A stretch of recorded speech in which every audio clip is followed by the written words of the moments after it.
হরে কৃষ্ণা, রাধে রাধে বন্ধুরা। আমাদের বৃন্দাবন বেঙ্গলি ব্লগে আমি শুক্লা আপনাদের সকলকে জানাই সুস্বাগতম। আপনারা সকলে কেমন আছেন? আশা করি রাধা মাধবের কৃপায় সকলেই ভালো আছেন।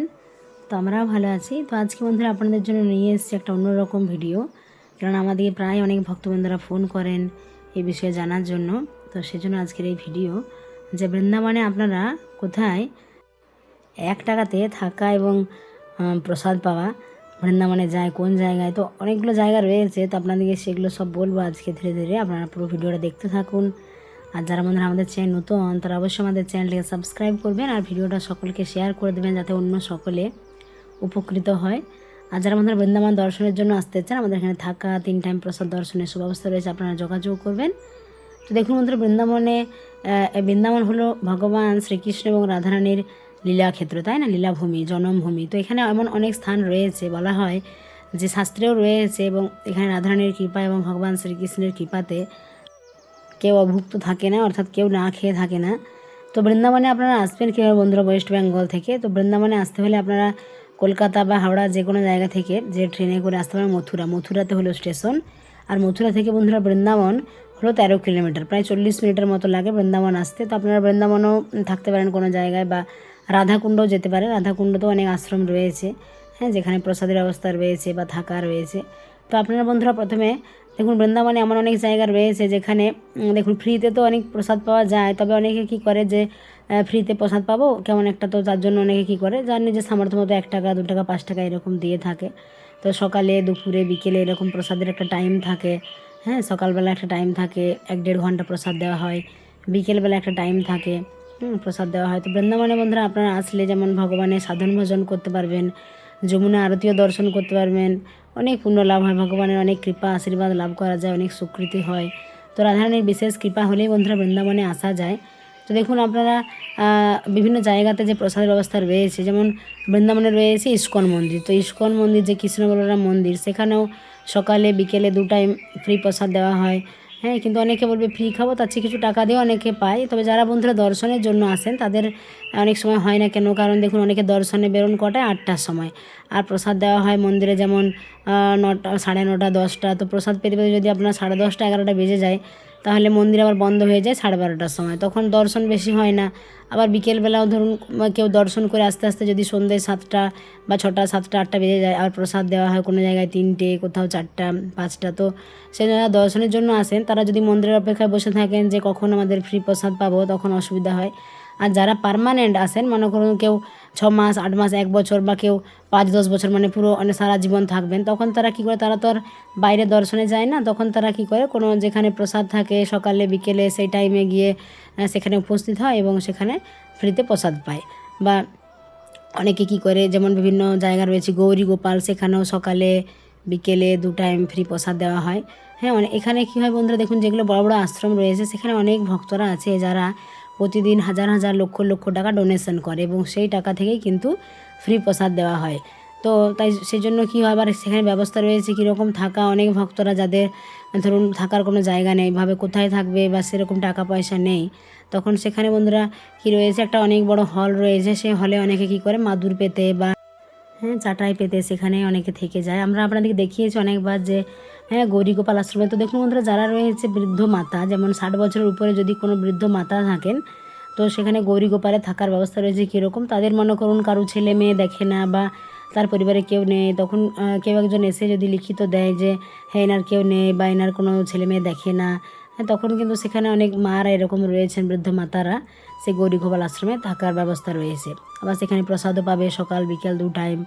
আবার রাধাকুণ্ড এমন অনেক আশ্রম রয়েছে যেখানে থাকার ব্যবস্থা রয়েছে, বা সেখানেও হয়তো প্রসাদ দেয় সকাল বিকেল। কিন্তু সেগুলো বন্ধুরা আপনারা বলবেন যে আপনারা আমাদেরকে অনেকে বলে মাতা যে আপনারা ব্যবস্থা করে দেন। তো দেখুন এগুলো ব্যবস্থা আপনাদের নিজেদিকেই করতে হবে। আপনারা হয়তো এখানে আসলেন, কোনো একটা জায়গায় 4 দিন 5 দিন থাকলেন, হ্যাঁ, তারপরে আপনারা বিভিন্ন কিছু ভক্তদিকে জিজ্ঞাসা করলেন, কোনো দোকানে 4-5টা দোকানে জিজ্ঞাসা করলেন, তখন কিন্তু অনেক বাঙালি ভক্তরা রয়েছে, তারা আপনাদেরকে বলে দেবে, ঠিকানা দিয়ে দেবে, হ্যাঁ, যে এখানে আশ্রম রয়েছে, ওখানে যান, বা ওখানে থাকার ব্যবস্থা রয়েছে, বা এখানে প্রসাদের ব্যবস্থা রয়েছে। আপনারা যদি কিছুদিন থাকেন তাহলে আপনাদের নিজেদেরই একটা অভিজ্ঞতা তৈরি হবে, তাই না? অনেকে আমাদেরকে বলে যে মাতাজি মন খারাপ, আমরা বৃন্দাবনে চলে যাব, কোথাও থাকার ব্যবস্থা না হলে আমরা পরিক্রমা মার্গে রাস্তার ধারে থেকে যাব। তো দেখুন বন্ধুরা, বলা অনেক সহজ কিন্তু বাস্তবটা অনেক কঠিন, তাই না? যখন মনের মধ্যে কষ্ট হয়, দুঃখ যন্ত্রণা হয়, তখন অনেকে বলে যে আমরা কোথাও জায়গা না পেলে রাস্তার ধারে থেকে যাব, কিন্তু বাস্তবটা অনেক কঠিন। কারণ যারা রয়েছে এখানে, যারা বৃন্দাবনে রয়েছে, অনেকেই এরকম অনেক সাধু মহাত্মারা রয়েছে। দেখুন তারা অনেক তপস্যা সাধন ভজন করছে বলেই তারা কিন্তু রাস্তার সাইডে গ্রীষ্মকালে এত গরম, শীতকালে এত ঠান্ডা, সেই পরিবেশের মধ্যেও তারা থাকতে পারে, তাই না? আবার যখন কেউ কোনো ভক্ত বা কেউ এসে প্রসাদ দেয়, সকালে হোক বা বিকেলে হোক, তখন তারা সেই প্রসাদটুকু পায় এবং তারা কিন্তু ওখানেই থাকে। বৃন্দাবনের মধ্যে আরেকটা জায়গা রয়েছে আপনাদেরকে, সেটা এখন বলবো। সেটা হলো সুদামাকুটি। এটা কোথায় রয়েছে না, কেসিঘাট, আপনারা সবাই নাম শুনেছেন। কেসিঘাট থেকে কিছুটা এগিয়ে এসে ডান দিকে রয়েছে সুদামাকুটি, নাভাপীঠ সুদামাকুটি বলা হয়। তো সেই সুদামাকুটি প্রায় 100 বছর হয়ে গেল।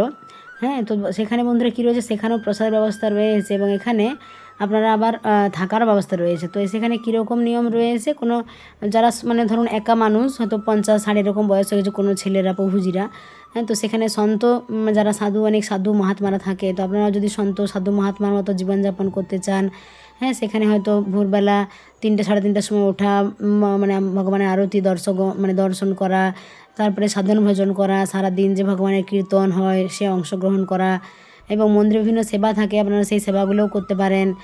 যখন সকালে বিকেলে প্রসাদের টাইম, প্রসাদ পাওয়া, এবং সেখানে থাকার ব্যবস্থা রয়েছে, কিছু রুম রয়েছে, কিন্তু তাদের যে নিয়মগুলো রয়েছে সেই নিয়মগুলো ফলো করতে হবে। যেমন সাধু সন্তর মতো জীবনযাপন করা, একটা এরকম। তো কোনো গৃহস্থ, তো যারা অনেকে বলে মাতাজি 2জন থাকবো, তো সেরকম 2জন তো সেখানে থাকা যায় না। যারা 1জন রয়েছে কোনো প্রভুজিরা, তারাই ওখানে থাকতে পারবেন, কিন্তু সেই মন্দিরের নিয়মগুলো আপনাদেরকে সব ফলো করতে হবে। সেখানে অসুখ বিসুখ হলে সেখানে ওষুধ দেওয়া হয়, সেই ওষুধও কিন্তু ফ্রিতে দেওয়া হয়, সেই রকম ব্যবস্থাও রয়েছে। অনেকে আমাদেরকে এরকম বলেন যে মাতাজি আমরা 1জন যাব কি 2জন যাব। তো দেখুন আপনারা এসে বিভিন্ন জায়গায় দেখতে পারেন, অনেক মন্দিরে অনেক ছেলেদের, মানে প্রভুজি যারা রয়েছে তাদের জন্য ব্যবস্থা রয়েছে। তো আপনার মন্দিরে বিভিন্ন সেবা, যেমন মন্দিরে ধরুন ঝাড়ু দেওয়া, ঝাড়ু সেবা, কোনো কাজ আপনার ভাবলে চলবে না যে না এটা আমি করতে পারবো না বা এটা খারাপ, এরকম নয়। আপনাকে ওনারা যা সেবা দিবে সেটাই আপনাকে করতে হবে। যেমন হয়তো অনেক জনের রান্না হবে, সেখানে সবজি আমান্য করা, বা বর্তন, মানে যেগুলো বাসন ধুয়ে দেওয়া, সে বর্তন সেবা, বা অনেকের হয়তো 1000-2000 ভক্ত প্রসাদ পাচ্ছে, সেই প্রসাদ পাওয়ার পর সেই জায়গাটা পরিষ্কার করে দেওয়া। যে কাজটা আপনাকে বলবে সেটা আপনাকে দায়িত্ব সহকারে পালন করতে হবে। তাহলে হয়তো আপনি সেখানে কোনো, আপনার যদি রুম দেয় সেখানে থাকতেও পারবেন, বা সকাল বিকাল প্রসাদ পেতেও পারবেন। আর আপনার যখন মন যাবে বিভিন্ন মন্দির আপনি দর্শন করতে পারবেন। অনেকে তো এরকম চায় যে আমরা কোনো এক জায়গায় সেবা করব, বা অর্থ অনেকে নেয়, অনেকে নেয় না, অনেকে ফ্রি সেবা করে, বা অনেক জায়গা থেকে কিছু হয়তো প্রণামী দেয়ও, যে আপনি কেউ যদি ভাড়া ঘরে থাকে কোনো জায়গায় রুম নিয়ে, তার জন্য হয়তো কিছু মানে প্রণামী দেয়। তো আপনারা যেরকম বিভিন্ন মন্দির রয়েছে সেই সব জায়গাগুলো যদি যোগাযোগ করেন, তাহলে আপনারা থাকতেও পারবেন, সকাল বিকেল প্রসাদ পেতেও পারবেন, আর কোনো মন্দির দর্শন করতেও পারবেন। আর যারা দর্শনের জন্য আসবেন তারা যদি এরকম যে কোথায় প্রসাদ পাবো না পাবো সকাল বিকেল, তো তখন দর্শন কী হয়, অনেক সময় হয় না, কেননা প্রসাদের একটা টাইম থাকে, দর্শনও তো সবসময় মন্দির খোলা থাকে না, তাই না? তো যারা বন্ধুরা দর্শনের জন্য আসবেন তারা কোনো জায়গায় রুম নিয়ে, কোনো গেস্ট হাউস বা কোথাও থেকে, তখন বাইরে কোনো হোটেলেও সেখানেও খেতে পারবেন বা দর্শন করতে পারবেন। যারা আমাদের এখানে আসবেন, আমাদের এখানে থাকা, সকাল দুপুর 3 টাইম প্রসাদ, দর্শনের সুব্যবস্থা রয়েছে, আপনারা যোগাযোগ করবেন। আর যারা বন্ধু আমাদের চ্যানেল নতুন, অবশ্যই আমাদের চ্যানেলটিকে সাবস্ক্রাইব করেন এরকম সুন্দর সুন্দর ভিডিও দেখার জন্য। তো সকলে ভালো থাকবেন, সুস্থ থাকবেন, ভগবানের সেবা পূজার সঙ্গে জড়িত থাকবেন। সকলে প্রেম সে বলুন রাধে রাধে, বৃন্দাবন ধাম কি জয়, হরি বল।